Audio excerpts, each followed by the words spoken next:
Hi everyone, this is Anna from Anna K Cards, and today I'm gonna give you the tips, techniques, and products I use to make this most adorable Nomi card. It's a fall autumn card, and I love making my own backgrounds here, and you can see this leaf background here.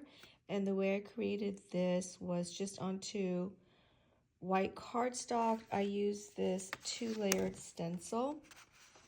It's the solid leaves with the veins as a separate stencil. And I just covered up, because you can see I use different colors here for the leaves.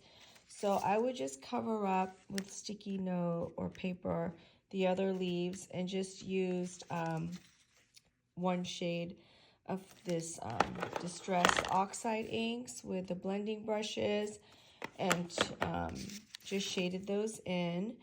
And then for the veins, I decided to go with a really dark ground espresso distress oxide stain. So that's how I got this background. It really looks like pattern paper, this background with the rich colors. So I used different shades. I used the reds, the oranges, the yellows, and the greens with the ground espresso.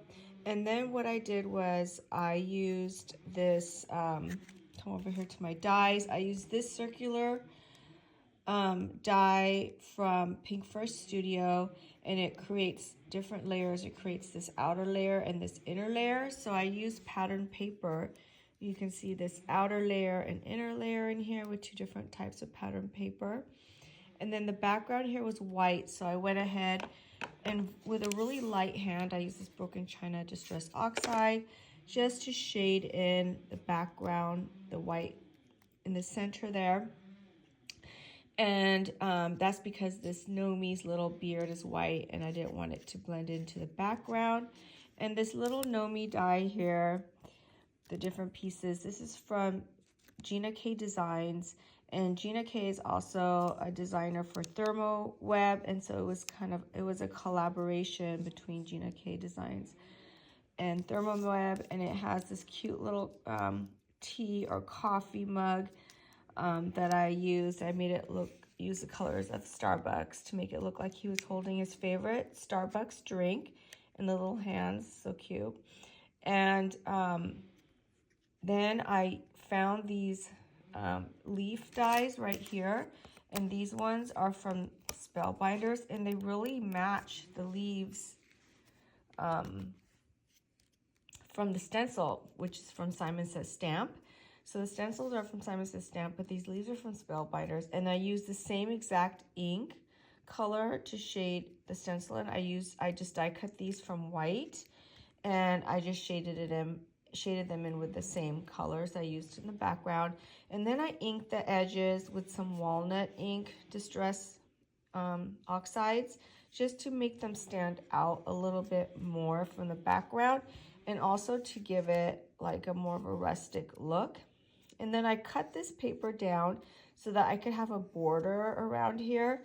And instead of keeping it just a white border by putting it onto the folding cardstock, I used pattern paper. So I covered the whole background of that folding cardstock, and I just put this pattern paper. These pattern papers are all from the same set, the same pack.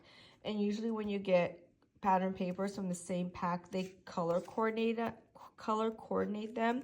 And since I used a little bit of blue in here, I decided to find a pattern paper that also had the blue, so that you get this pop of blue. So sometimes when you make cards that are very fall and you just use the greens and oranges and reds and yellow, you can add another color like a blue, for example, and just have it in a little tiny bits and pieces, and it'll be like your pop of color in various areas of the card.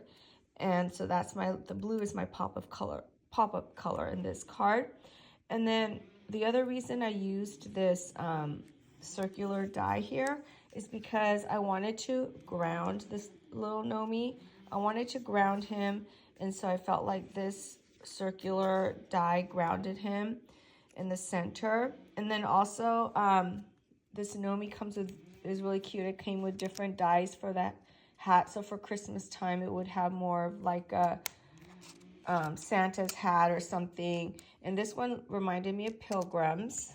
So that's why I decided to use this one. And then I used some gems to give more of that circular flow here, and also another kind of grounding the whole image in the center. So these little gems right here.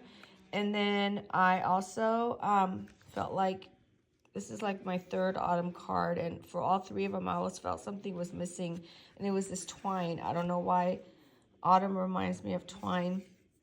And I did a double loop here. I did a double, I just did double the twine, so I got like a double loop here for this bow here. And that was a really simple and fun card. Thanks for stopping by.